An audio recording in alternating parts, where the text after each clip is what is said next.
Alrighty. Show stuff. This is madness. Did you see Sienna? Emily? The call centre? No? I'm on the car park, you know. Oh really? Was the car park quite empty? Like 3 cars. So in my lower sixth form, all but one was here for CPs. And then as soon as you get to upper sixth, then you guys are driving. And fair enough, I guess. But no, it's your choice. All right, we are continuing with schizophrenia today. We don't have much to cover, and hopefully some of it is going to be revision. So we're going to be covering how we treat and how we manage schizophrenia. So we've looked already at drug therapy and biological treatments. Now we're looking at psychological treatments and the management of it. And in that, we're going to cover CBT for schizophrenia, which you're kind of already experts on. We're also going to cover the use of token economies in managing schizophrenia, which you are already experts on. So I hope that a lot of this is revision and recap, but I also want you thinking hard about the differences between, for example, a token economy in a custodial setting versus token economies in a psychiatric setting. We can't refer to schizophrenic patients as prisoners, for example. We can't talk about them keeping their cell tidy, for example. So while you need to be thinking about the similarities between them, I also want you thinking about the differences as well. You can't just assume, I've learned token economies, so I can just apply it now for schizophrenia, because there are some differences. And you're going to have to forgive my my newly acquired lisp as well. Hello, good morning. I'm nearly at the end of my Invisalign treatment now, and they just put wires. Does anyone have wire retainers? Anyone that's had braces? You know what I'm talking about? Yeah. Anyway, they put them on there yesterday, and I'm still getting used to it. So, yeah, you'll have to just bear with me. Alrighty. Cool. So we are in section 10.4 or 5? 10.5? Brilliant. Thank you. So I just want to show you the specification because I could see this just being one of those tricky things that we get mixed up on. So this is what the spec says. Cognitive behavior therapy and family therapy used in the treatment of schizophrenia, and then token economies as used in the management of schizophrenia. So they're clearly saying there that token economies don't treat schizophrenia, it just helps to manage the symptoms and manage the patients. So I think just be mindful of that language, just in case it came up as a 16 marker, like outline one or more ways of managing schizophrenia. Couldn't talk about CBT, for example. So this is just one of those tricky things. I'm getting a bit paranoid just because in recent years they've done more of that sort of nasty stuff. So just want to highlight to you where there might be traps. Alrighty, CBT, what do you know about it? What does it do? How does it work? Alan, just put the phone away from me. Thank you. Everybody start us off.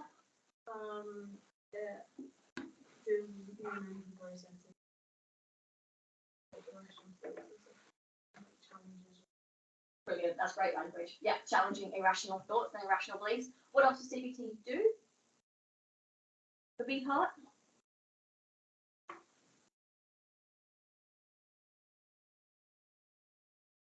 In terms of depression, Yeah. The terminology we use is like maladaptive. We're trying to replace maladaptive behaviours with more adaptive, more helpful ones. Anything else that we know about CBT? So over many sessions. Great. Like in one group. Perfect. Yeah. Yeah, it's fairly long-term treatment. Yeah. Okay, so all of that is true for schizophrenia as well, but then there are some specific applications. Obviously, depression and schizophrenia are not the same disorder, and so it's not just about irrational beliefs. There are so many other things that are happening in schizophrenia that CBT can also help. So when we're talking about CBT, I know the spec calls it just cognitive behavior therapy, but for schizophrenia, we're really talking about CBT, P standing for psychosis. So CBT that is being developed specifically for disorders like schizophrenia where there is psychosis. Do you remember what psychosis means?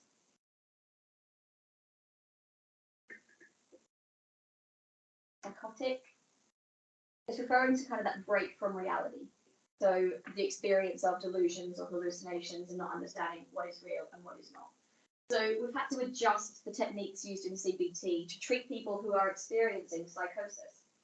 Why might we need to adjust CBT for these people? Think about what CBT does, what it requires, and why that might be challenging. Jess? Is it rather than like the cognitive is your thoughts? And like they don't know their thoughts aren't like realistic or part of reality. So It absolutely does. I think we're on board. We know what Jess is saying. Yeah. Ryan, what were you going to add? CBT requires the patient to be involved and engaged in the process, and maybe that'll be difficult. Absolutely. Yeah, it requires insight, doesn't it? It requires insight and motivation. And that can be problematic. We'll look at that as an issue a little bit later on, but that's why it's not just straightforward CBT and why you can't just use your knowledge of CBT in treating depression here.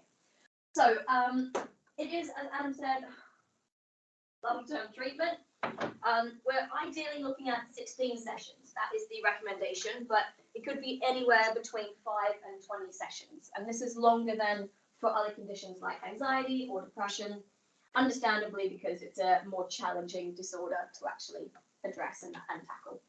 But 16 is generally the recommendation. And they could be weekly or fortnightly, as with CBT for depression.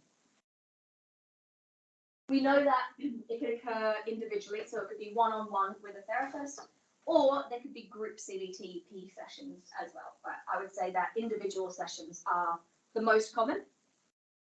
And quite often these are used alongside antipsychotics. Quite often we need the symptoms to be reduced in order to then have that insight and that reflection that's needed to get the benefit out of it. So quite often CBT is more effective if antipsychotics have been prescribed first. In CBT, whether that's for depression or schizophrenia, we often come up with some of these diagrams, or these sort of pictorial depictions. What is this actually representing? Look.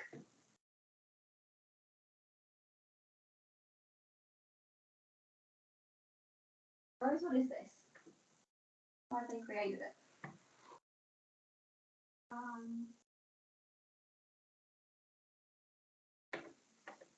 Is it something you've used in CBT? Pardon? Is it something you've used in CBT? Yeah. I quite often draw these things just to allow people to see something. But what is this allowing? Yeah. Is it like a negative cycle? Like, if you break one, then they all go. Kind of, yeah, exactly. It's just allowing the patient to see the relationship between triggers and symptoms and their thoughts, their behaviors, and their feelings. And so if you can see that, I'm producing these behaviors and know that that's the result of your thoughts in relation to a particular symptom that's brought on by a trigger, then it can just help you to just understand your disorder a little bit better. It can help you to realize that these thoughts aren't necessarily true, for example, that there's different ways that you can appraise or different ways that you can think about a trigger. And that there are certain triggers that perhaps you can avoid if there seems to be a trend that's happening. So these diagrams, these pictures are super, super common. Okay, so some specifics about how CBTP is working. So it is changing maladaptive thinking. It is trying to modify hallucinations and delusional thinking. 2.6, I think, Danielle. Yeah. Not really getting rid of any symptoms. That's not what we're necessarily trying to do, but what we can do is reduce the stress that those symptoms cause. So that's the real aim here, is to try and get them to think about their delusions differently. And then as a result, they're not going to be feeling as anxious in response to those delusions. So we try and have the person make sense of what their symptoms are, have them understand that maybe hearing a demonic voice is the result of a malfunctioning speech center in your brain. Just having that knowledge, just teaching somebody about that relationship, just can be super beneficial, really, really helpful.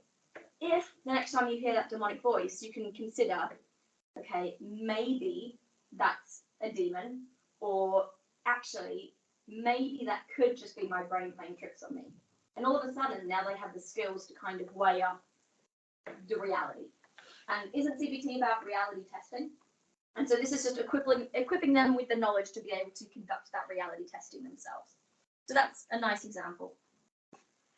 And part of it is about considering the evidence for and against. So remember when we looked at CBT last year, we looked at sort of thoughts as hypotheses. Hard word to say, thoughts as hypotheses. We take it and we test it like scientists. We are empiricists here. And it's that collaborative empiricism. Do you remember that terminology? So together the therapist and the client look at this thought as scientists. They don't take it for, as true, but they look at the evidence for that being true and the evidence against that being true. So for example, I have demonic spirits talking to me. That's the belief, that's the thought. Then we can weigh up the evidence for that being true and the evidence against that, and then maybe reassess how accurate we think that thought actually is. So that's what I mean here, is that in the beginning, we might get the schizophrenic patient to consider how certain they are that that thought is real. How certain are you that that is a demonic, a demon possessing you, for example? And they might start off at like 90% sure, 100% sure, I know it to be true. And then we can consider evidence for and against, and then come back and just re-examine the likelihood. Okay, now, how certain are you that that is what that voice is? Or could it be that faulty speech center in your brain? So all of this is just, doubting the thoughts, making the person just weigh them up, making sure that they're not treating them as reality. And some questioning. Do you remember what the technique that CBT therapists use? What type of questioning?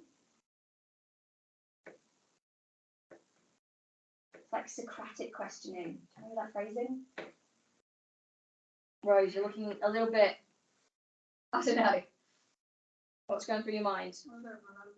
No, it's fine. It wasn't in your notes. It's just a technique that therapists are trained in.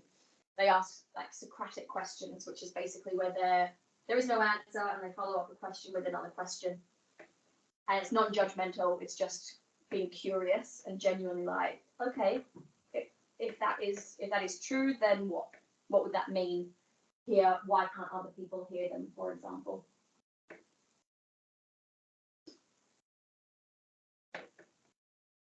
Some other specific techniques that they look at in CBT,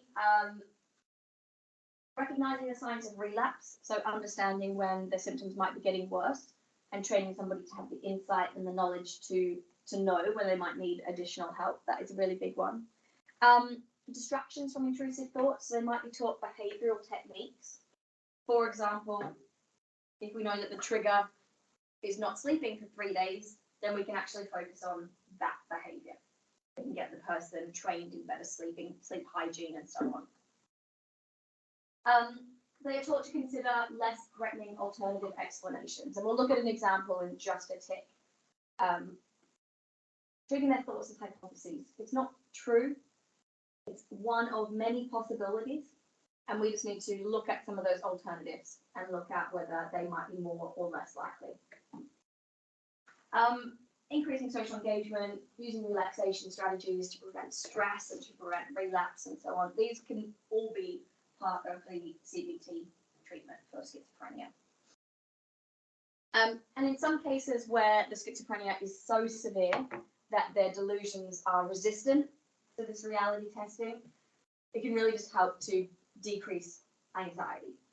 That can be a really effective part of CBT as well. Even if it's not getting rid of symptoms, just reducing the anxiety associated with those symptoms can help the person prevent relapse. So I have here a little script, and I need 2 volunteers. I need somebody to be the therapist. I need somebody to be the client, the schizophrenia sufferer. Volunteers, you don't need to get up and act or anything. I just want you to read the script. In that case, I'm going to pick Sophia, and I'm going to pick Dania, please. You guys can pick between you. Tony is therapist and Caesar is the client. Tony, alrighty. Off you go then. Thank you. So when did you first hear a voice? 6 months ago. So what was that like the first time? It was weird, man. I don't know, I kind of just ignored it after I got louder. then started saying mean stuff. And it was harder to ignore. What do you know about hearing voices? Seems like you're crazy. Really? Did you know about that? Did you know that it's actually pretty common? Yeah, people have all kinds of different. It's really common. Other people can't hear, especially at times of stress. I've had a voice before. Yeah, not long after my brother died, I was in bed about to fall asleep. It was actually kind of nice to hear, even though I knew she was there. You okay with us talking? Yeah. So why do you think you had to hear the voice? Any theories? Confusing. I used to be pretty sure that was kids at college messing with me. I thought they had somehow got at and messing with it. Saying mean stuff, that kind of thing. And they started, I'm still kind of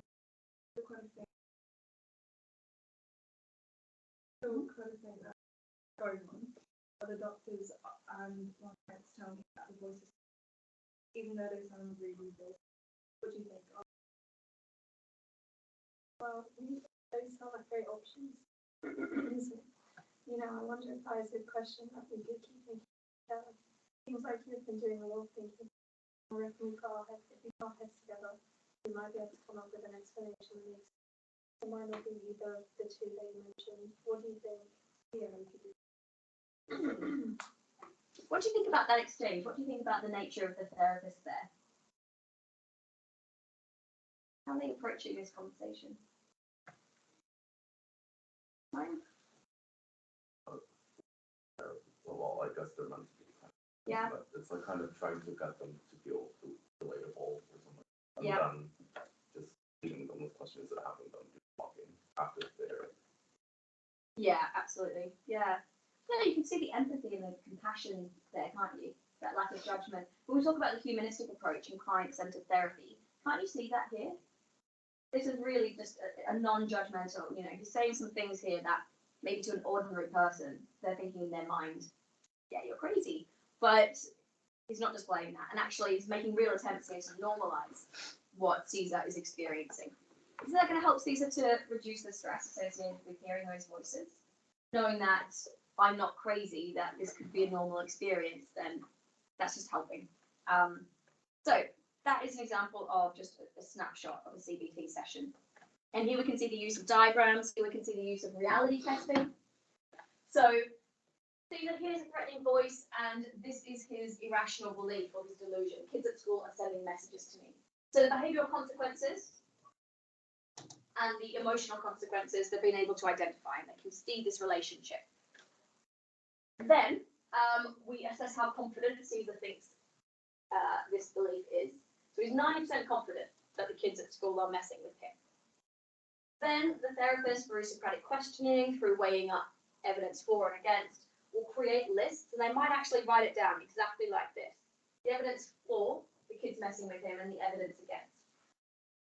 And then when we weigh this up, now we can see that actually Caesar is less confident that the delusion is real. Now there's a little bit of doubt, there's a bit of uncertainty, and now we have an alternative explanation.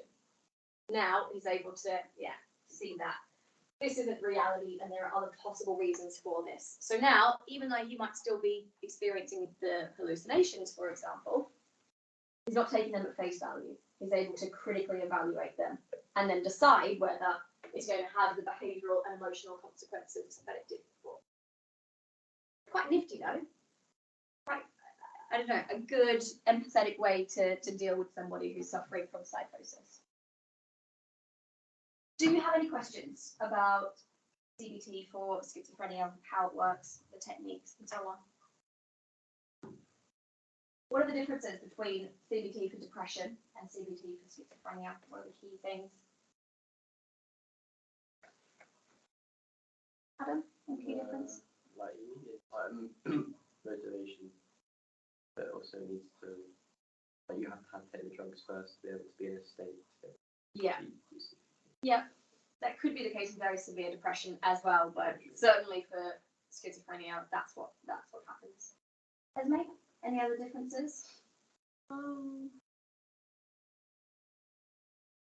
quite similar. Yeah, yeah. Is like more emphasis put on test.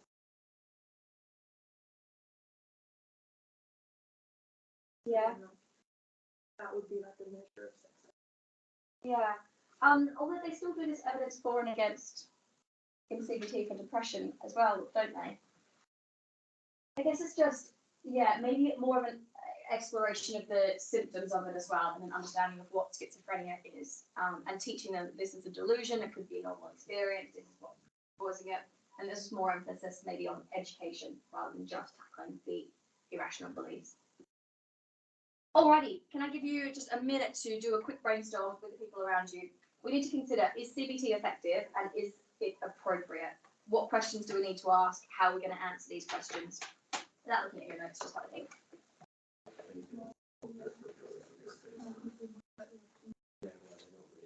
They can't even focus. Maybe this is something.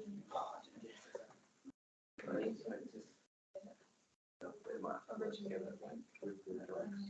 Really strong drugs, yeah. And they them enough in order for them to listen to you, but at the same time, get them involved. Yeah. But then come up with drugs and they their thoughts or like research.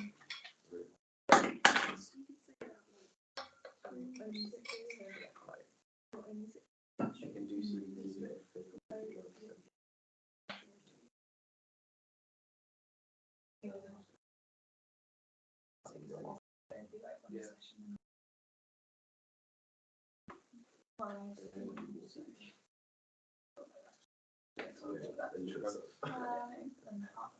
All right, Rose, what, how will we know if CBT is effective? What do we need to do? How we activate? How severe this? How severe? Versus after. Yeah. Okay. How would you design the study? What would you do? Maybe interview their friends and family. See how they And what would your control group be? people who don't. Okay. And experimental group? Just those with CBT. Cool. Yeah, we can do that. Anything else we need to consider before we know if it's effective or not? Did you look at like the long-term effects, sort of like whether it's when you're still like the same sort of like whether it's got better and then it's still the same. Great. Yeah. What you're thinking there is like whether there's a risk of relapse after treatment. Yeah, absolutely. Okay, what about appropriateness? How do we know if it was appropriate? What do we need to consider? What does this mean? If the patient is, if the severity of the condition is preventing them from treated with.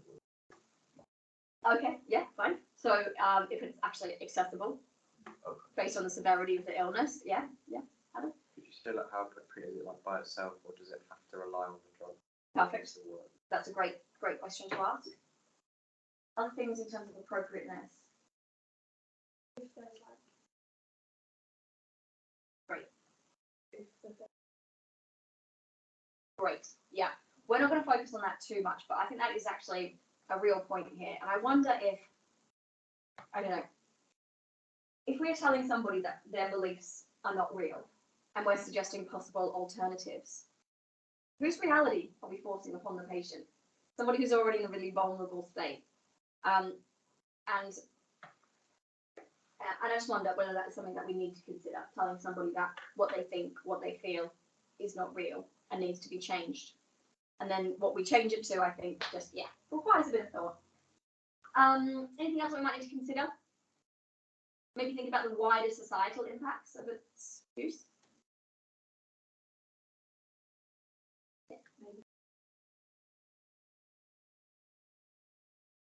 Brilliant. It might work, but what if it's so expensive that it's then a huge burden on the NHS? that's going to affect the appropriateness of prescribing this treatment. So that's really the direction that way we are going in. So we're going to consider a few of those. We're going to look at research evidence. So we're going to look at a meta-analysis.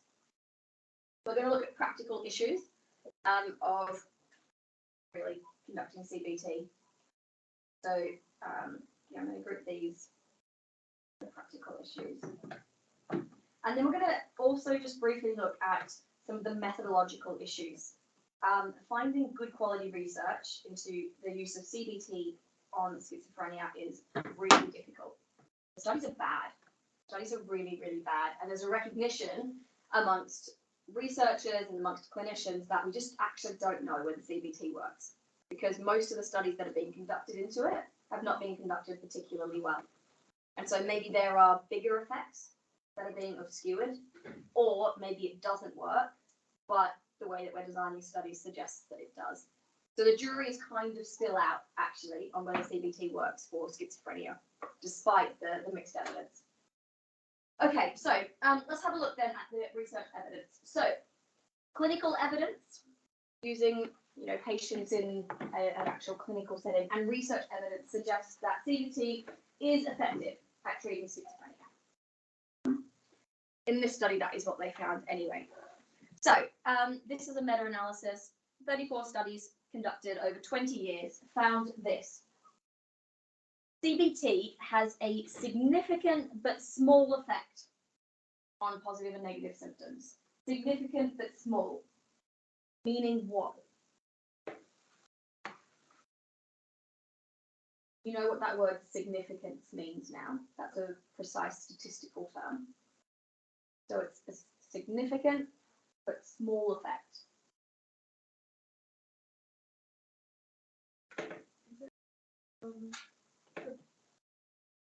I wouldn't like the wording of this. Go for it. The possibility that a difference is low, but so there is a difference. That's exactly right. That's exactly right. We do see that it has an effect on symptoms, but that effect is really, really small. Perhaps not big enough for us to make recommendations necessarily about whether people should get it or not. There is an effect. It does seem to reduce the symptoms, but in a very minuscule way. Other studies have found reductions on other aspects of schizophrenia as well. So not just on the positive and negative symptoms, but on the frequency and severity of hallucinations specifically, and also improvements in personal and social functioning. So their ability to maintain relationships, their ability to still maintain personal hygiene, work a job, that sort of thing. So the research is mixed, the jury is still out, but nevertheless, the National Institute for Health and Care Excellence, NICE or NICE, however you want to pronounce it. Have you come across this body before? No. They recommend CBT for all patients. Their recommendation is 16 sessions of CBT alongside antipsychotic medication, but it is their recommendation that people with schizophrenia have access to CBT because they deem it to be effective. Quite a claim though, considering that it is expensive and the effect is small, to say that everybody should have it. And we'll look at the issues with that recommendation in just a tick. Now, one of the issues with this research, and one of the issues with all the studies included in this meta-analysis, is that their methodology was so poor. When we're conducting research into a treatment, a drug, for example, in this case CBT, what do we need to do to remove bias? There should be a placebo. With CBT, that's trickier, but it's possible.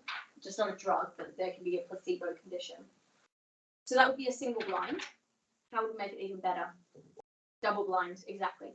So the people who are assessing the symptoms before and after shouldn't know which treatment the person has been exposed to.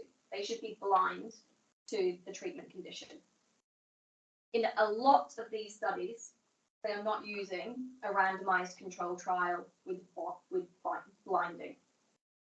So they're not actually doing this appropriately. The people who are judging whether people are improving know which condition they're in, whether they're in CBT or drugs or nothing.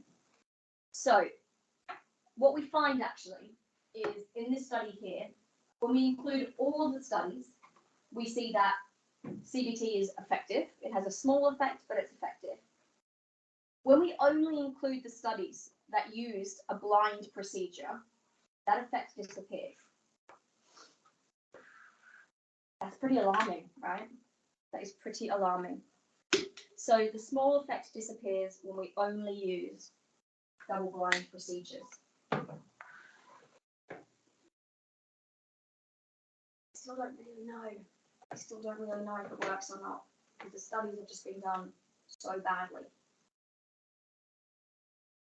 And this meta-analysis was used, or it has been used by LSE to write a report for the government about their recommendations for the treatment of schizophrenics. And it's been used in a lot of government policy decisions. And the research is flawed. And we're making huge economic and social decisions here, and the research isn't good. So there are doubts over the effectiveness of CBT. The evidence base is so poor that we're not really in a position right now to make strong conclusions about whether it works or not. I just want to show you the author's conclusions. This was a report that was commissioned by the LSE using the Cochrane Library's resources. Just read this, and I just want you to read this final paragraph, or sentence or so.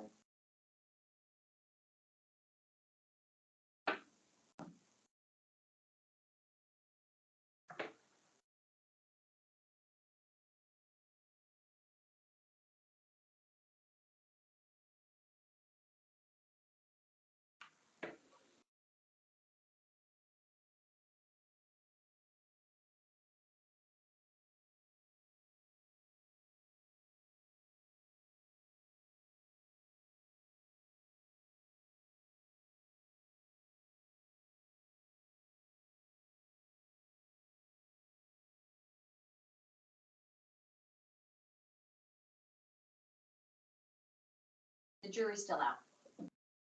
The evidence base is just really, really poor that no one's in a position right now to really make a call.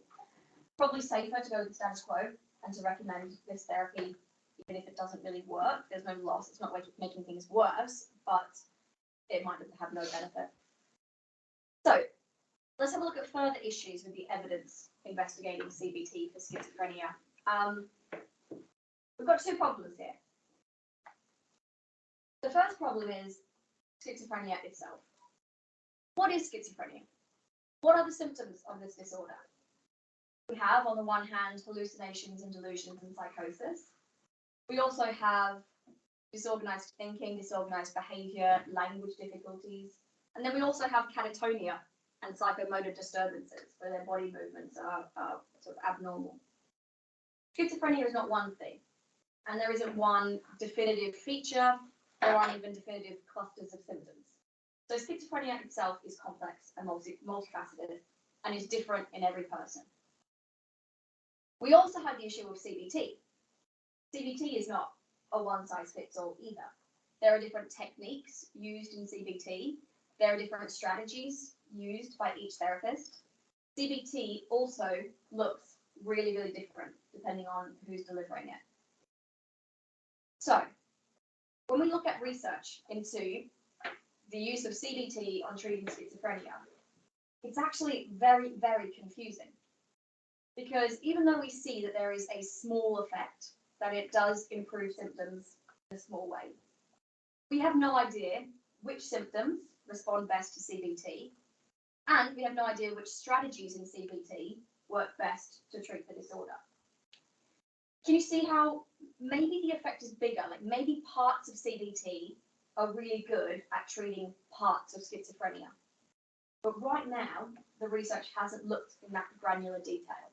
We don't know what's most effective for what symptoms. And that means that it's very, very hard for clinicians to know whether it's going to work for any one individual. So just give you a moment just to read through those notes and just take anything additional that will help you to understand that. But it's just very, very confusing. There are too many factors at play here to really make sense of the data.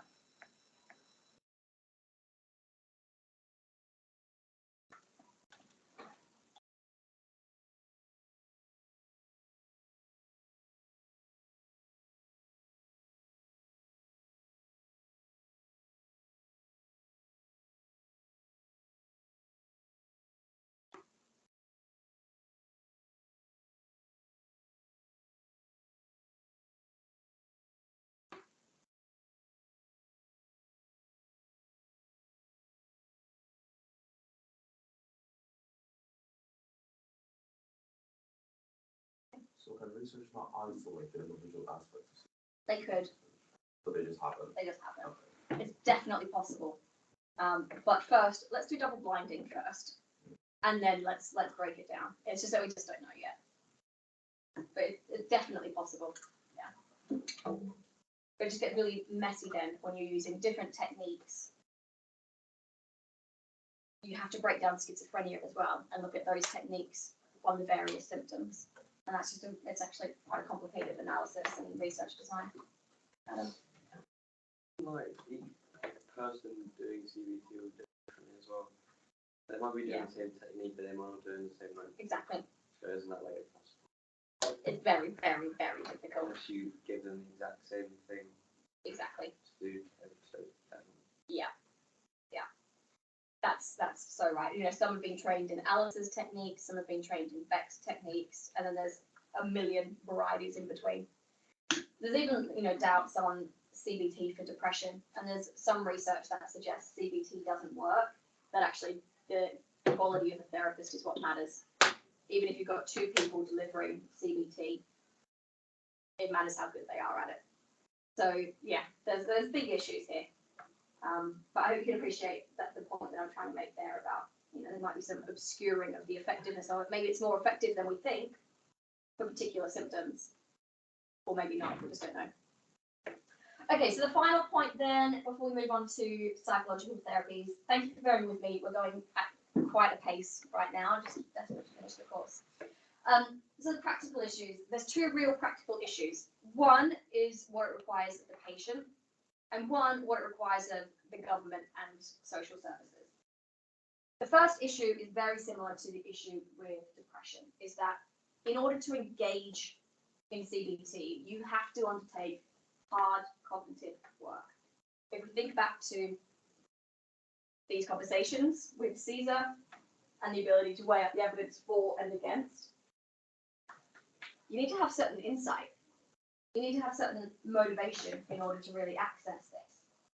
Tell me, what symptoms of schizophrenia might prevent somebody from fully accessing this treatment? Positive symptoms, let's start there. Yes. Hallucinations and delusions. They might be told what one of their hallucinations might be like. This. Yeah. Yeah. So. Absolutely, yeah. And it requires language, doesn't it, as well? Yeah. And we know that those hallucinations can impact on linguistic ability. Delusions, how might that prevent somebody accessing this? Who would think people actually try to harm them. Yeah. Absolutely. Absolutely, yeah. There could be paranoia with that therapist relationship, that this is just another person out to get you. Okay, so the positive symptoms might mean, sorry, Jess, do you have something else? No? Positive symptoms might mean that it's really hard for somebody to engage fully. Negative symptoms? The lack of motivation. Absolutely. Danielle, is that what you were going to say as well? Yeah, what do we call that? What's the word for that? Abolition, yeah, nice I'm one. not sure if that was a speech. Allegia is, yeah, abolition is the motivation.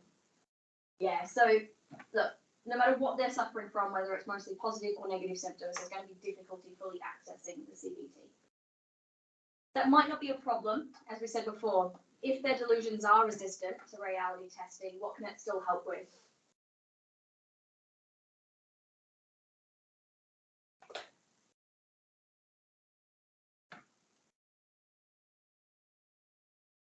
It can still reduce anxiety.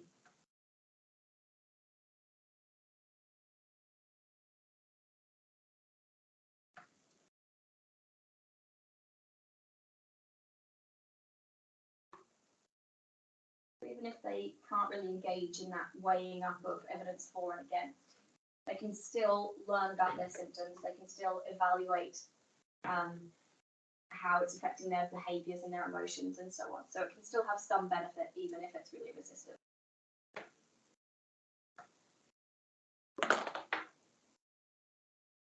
The other issue with practical implementation of CBT is that it's just so hard for people to get. We know the waiting lists for CBT for depression are months, maybe even years long, and it's very, very similar for schizophrenia as well. This isn't just CBT, this is a specialized form of CBT, and so it's even harder to actually access. 1 in 10 who could benefit actually get access. 1 in 10. So even though it's a recommendation for everybody with schizophrenia, only 10% will take it up, either because they don't want to or they can't.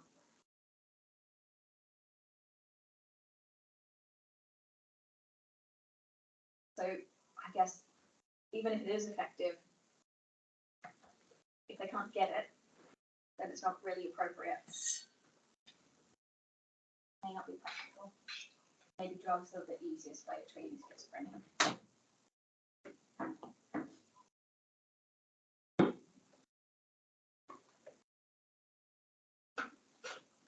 Okay. Are you guys all right to power through family therapy as well? Normally that would be a double, but let's get on to revision. Okay, so the next psychological therapy for treating schizophrenia is family therapy. This isn't just for schizophrenia, we use this for a whole range of other disorders as well. Typically sort of like maybe eating disorders or ones where the family are involved in the care of the patient, we use family therapies. So over to you guys, why would we use family therapy to treat schizophrenia? I know you don't know what it is yet, but why get the family involved?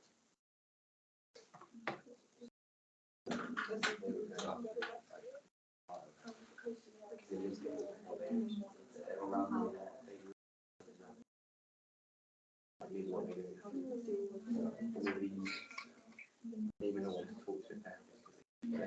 To get them to their family. So it's better to go to their family who knows how they feel rather than being the way to get to them. That reach them. Yeah, it's also because there's a family establishment of some sort. Yeah. Addressing that. Yeah. Addressing the causes rather than the symptoms.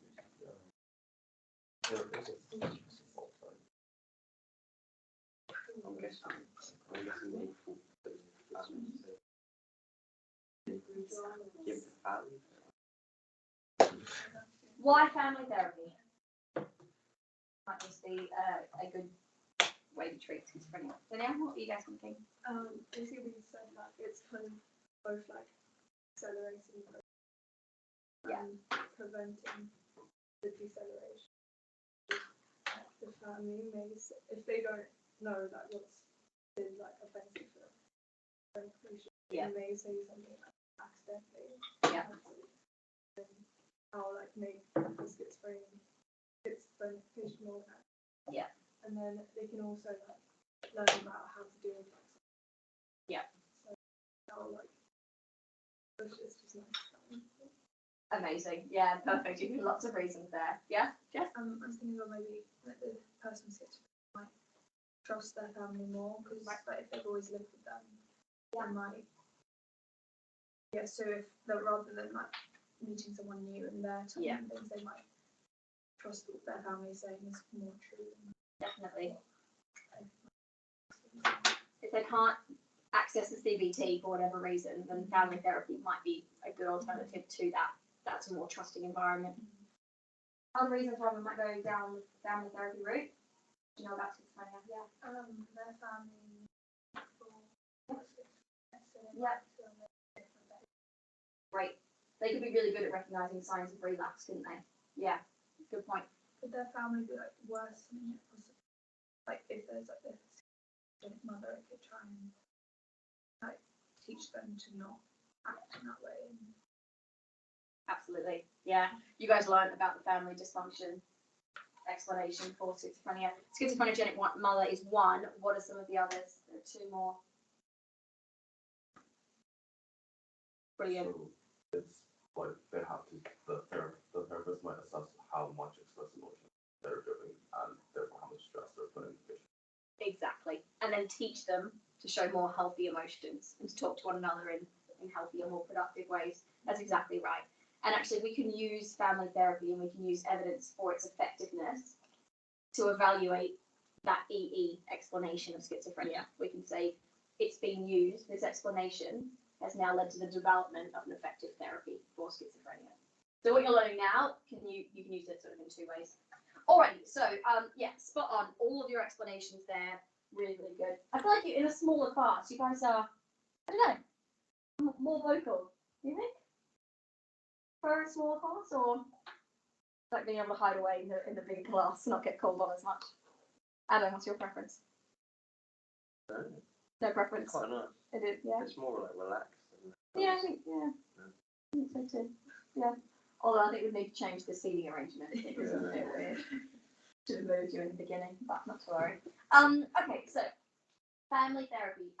It's called family therapy, but that is just really like a simplistic term that we use. We're really talking about anybody who has a close relationship with the person suffering from schizophrenia. That could be somebody outside the family, but yeah, family is just a nice way to explain people that are close to the sufferer. Anybody can really get involved in this process. It's a psychological therapy, psychotherapy, if you will, and it's family focused. It involves the whole family. It recognizes that family dysfunction plays a role in schizophrenia, whether that's in the development of it or whether that's in a risk factor for relapse. We recognize that family dysfunction plays a role. And so this therapy aims to educate and to change some of those behaviors that we see in families which might make it worse. That's kind of the whole aim here. It also recognizes that caring for somebody with schizophrenia comes with a huge burden. And it recognizes that it's not just the sufferer who is suffering, that actually the whole family takes on this emotional toll. And so it's really about openness and communication and everybody understanding the part they play and the ways that, you know, they can all support each other to get through it. And so it's kind of a nice, I guess, holistic therapy in that way. So the aims to improve the quality of communication and interactions, to make it a less stressful environment for the sufferer and for everybody else. And that could therefore prevent relapse. That's what we're aiming for here. We wouldn't use this as a preventative treatment. We would use this once the person has been diagnosed. We might use it after they've been released from hospital to, I guess, de-institutionalize them and help them reintegrate. So we can use it in a few different ways, but it's going to be most effective before relapse happens. We want this to prevent relapse. So what are some specific strategies that they use? So we want to increase the instances of positive communication, and we want to decrease criticisms and negative forms of verbal communication in families. So we want to basically increase tolerance and decrease criticism.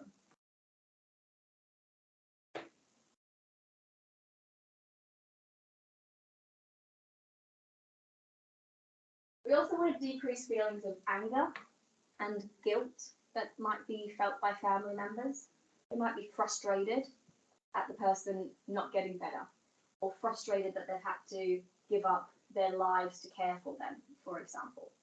So we want to reduce that burden, because that can come across in communication and that can lead to stress and relapse. So we just want to minimize those feelings of guilt and anger, I guess.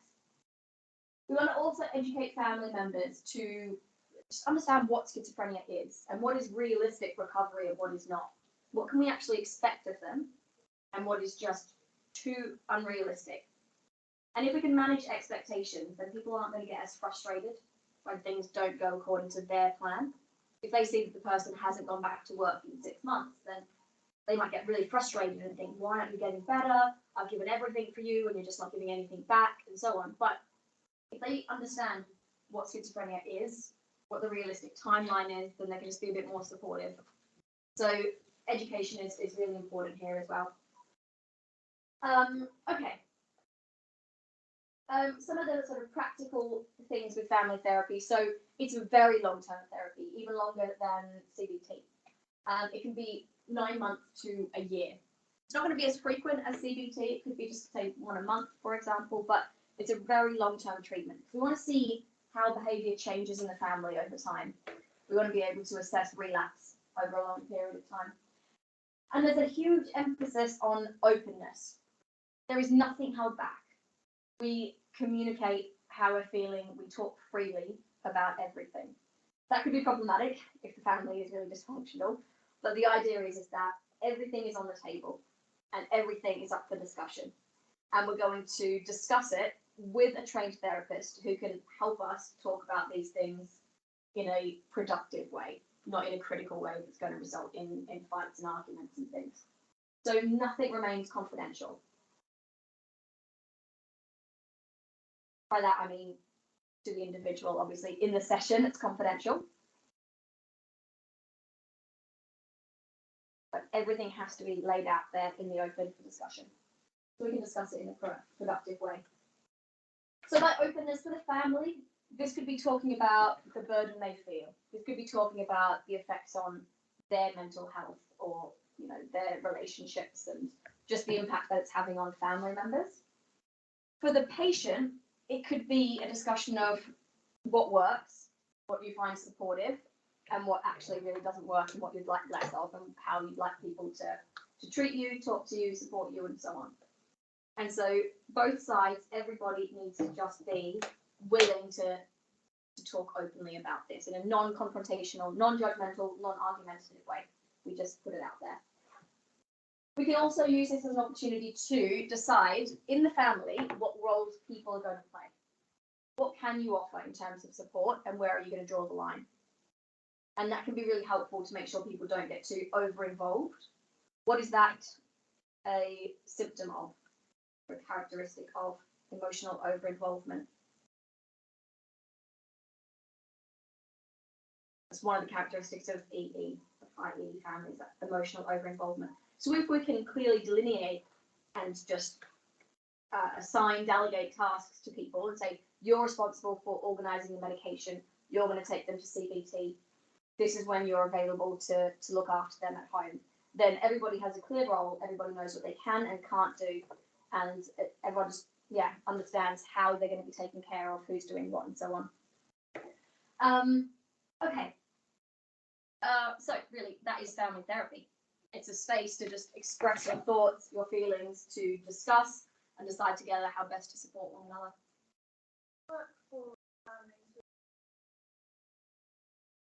Oh my goodness. I honestly don't know. I guess it would.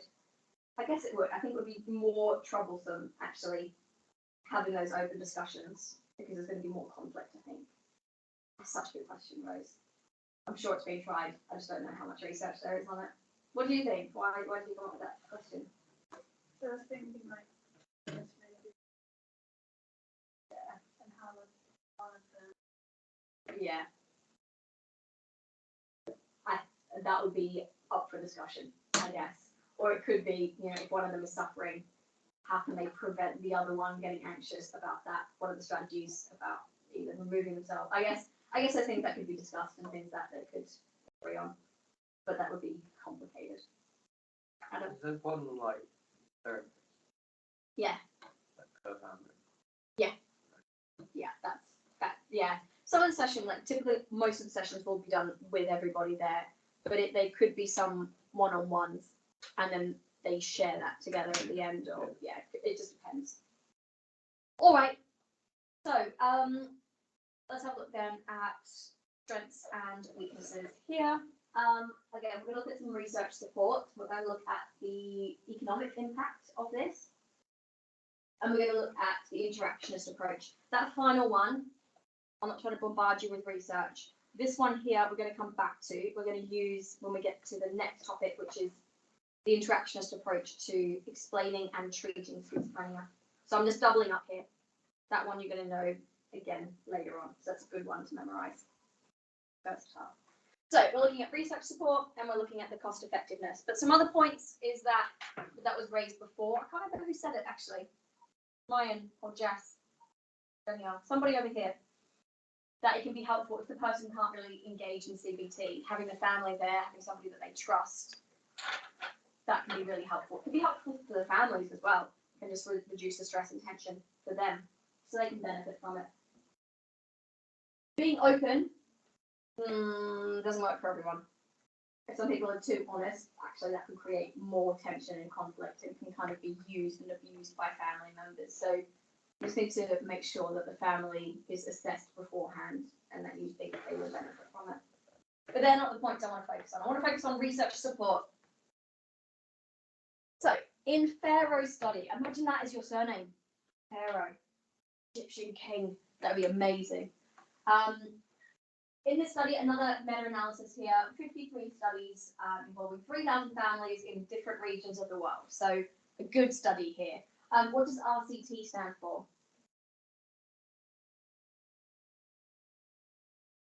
How should we conduct this research?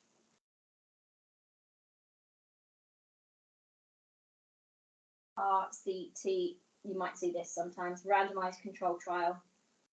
Meaning?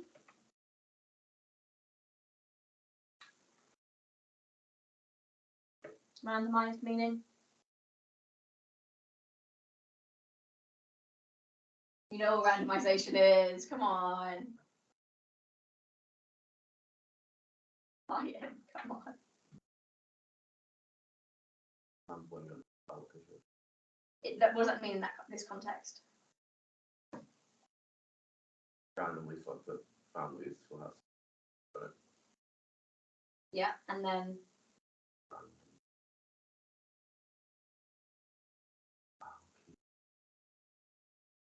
to approve of the standard care of our family. that's it. Yeah, great. Yeah.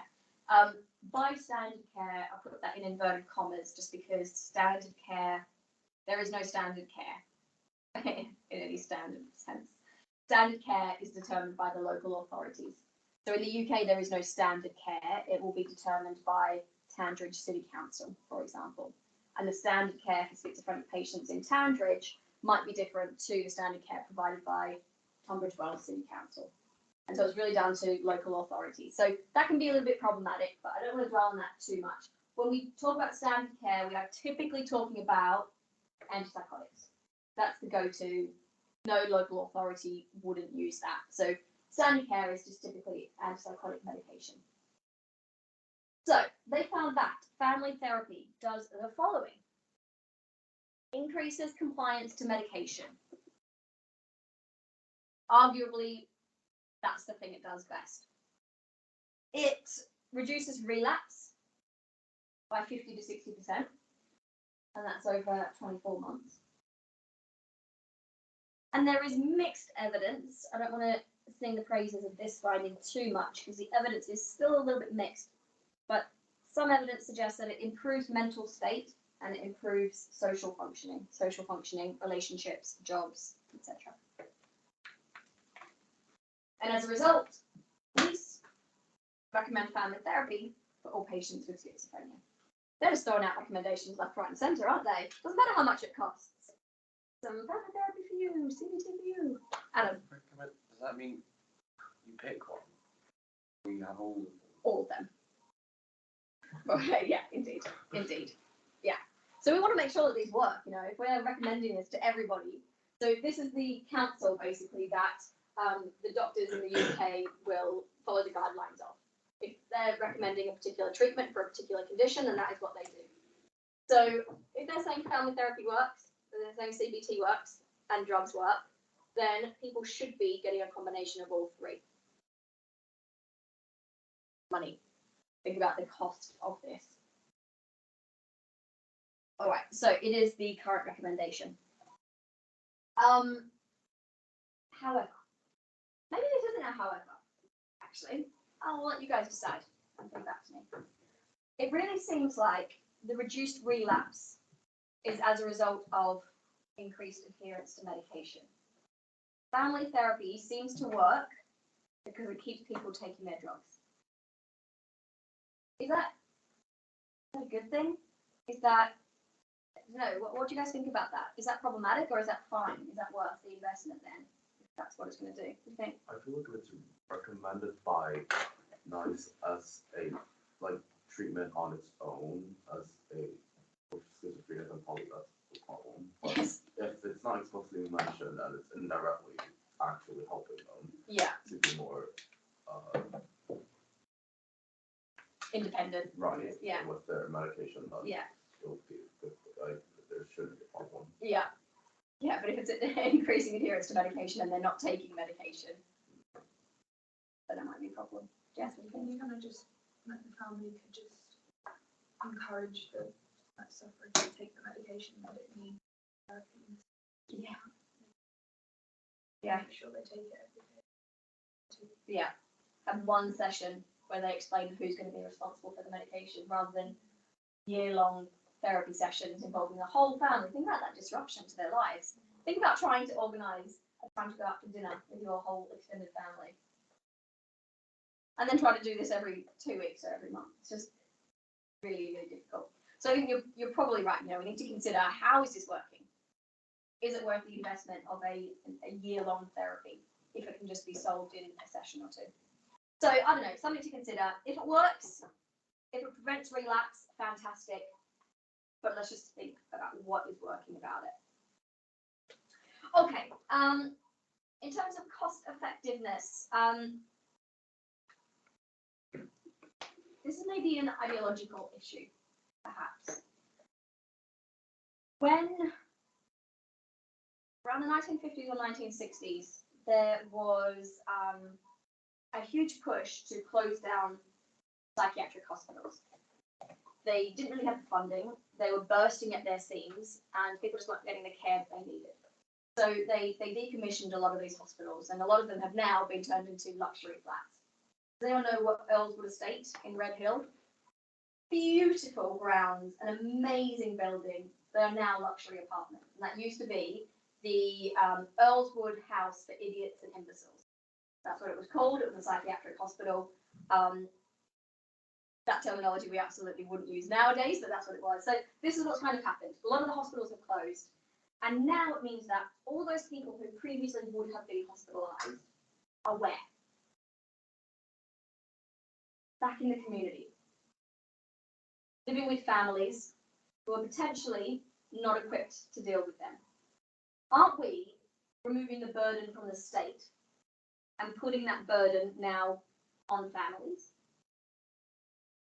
If it works, that's okay, but from a cost-saving perspective, think about how much money we're now able to save by saying that families are providing the bulk of the care. Families are the ones that are ensuring adherence to medication. They're taking care of it. So now trained clinicians don't have to. Hospitals don't have to be open to care for them. So in terms of that, there is a huge saving now by pushing the care onto families rather than state or clinicians. But when we sort of weigh up the pros and cons of family therapy, it's expensive, it requires a long time, it requires lots of trained therapists to conduct. But when we compare that to the costs of relapse, it seems like actually it is a good investment to pay for family therapy. It seems like when we compare family therapy to standard care, I'll put that in inverted commas again, there is a cost saving.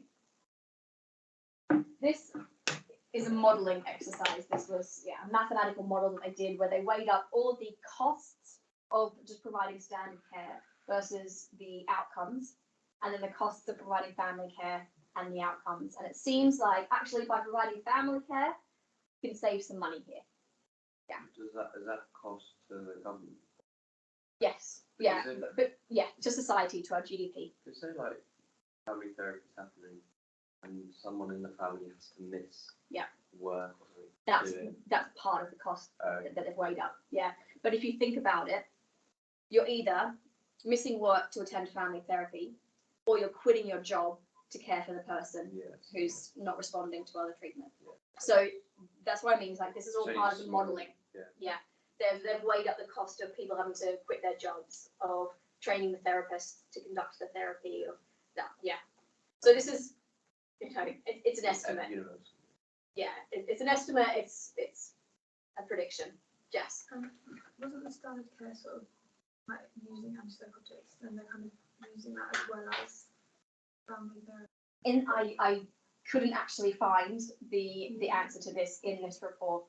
I've distributed it to you. You've got actually the report in your OneNote. If you go through and you search for family therapy in the report, you'll see. I'll read it out to you. It says, This model uses the estimated risk ratios associated with the probability of relapse with family therapy derived from a recent Cochrane systematic review using Farrow's research. It goes on.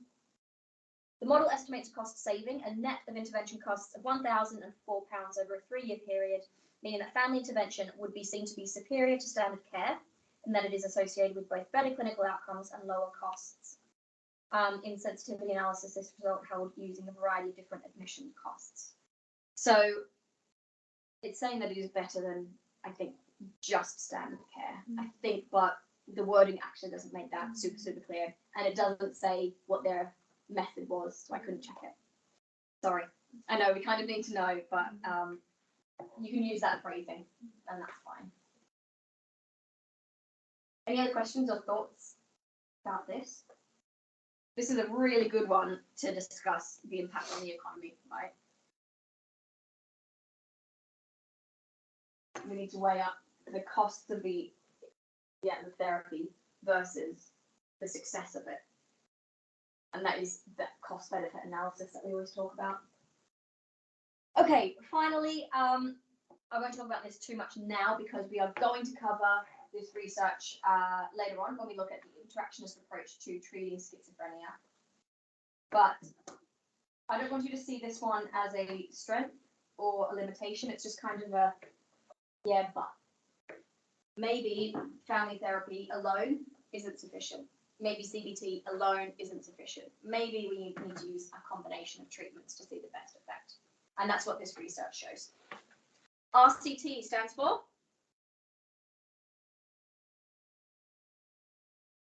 control trial. Clinical trial you could use as well, yeah. So a randomized control trial, meaning that we have randomly allocated participants, schizophrenic patients, to antipsychotic medication only, or antipsychotic medication plus a variety of other therapies as well, including CBT and including family therapy. And we can see that those that are receiving the psychotherapy and the social care have lower rates of discontinuation of treatment, meaning they take their medication better. They have a lower risk of relapse, improved insight, higher quality of life, and increased social functioning. So clearly we can see that an interactionist treatment, a variety of biological, psychological, and social treatments is best. That we shouldn't just focus on one or the other.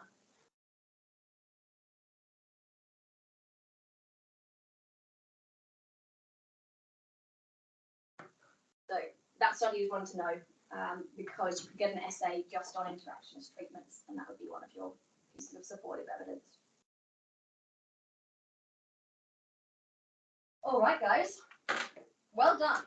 Thanks for just sticking with and powering through. Are there any leftover questions about either of those therapies? We don't have time for it now, but in your OneNote in this section, you've got some essay plans. Can you just take a look at what those essays could be? We'll go back to the spec. You could get one just on CBT. You could get one on just family therapy. You could get one that combines the two, that you need to talk about both. And then next time we're going to look at token economies. So just, yeah, remember that language. CBT and family therapy are treatments. Token economies is part of the management. Alrighty. To reward your excellent attention and focus, you guys can pack up early. I can't let you leave just yet. Give it a minute or two. Stop snowing. I wonder if people will come into school. Yeah. Who was missing? 1, 2, 3, 4, 5, 6. Basically, 50% of the class.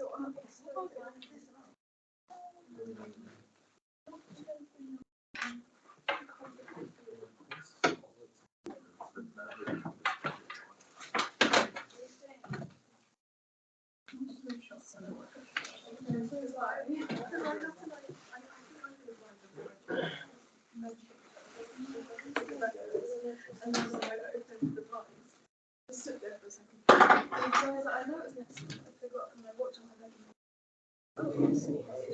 everything is completely blind. It's like, outside. Well, I was looking at the website because I expected it was new. No, so it was meant to snow like 2 last night. So like this morning was. Well, it might be later.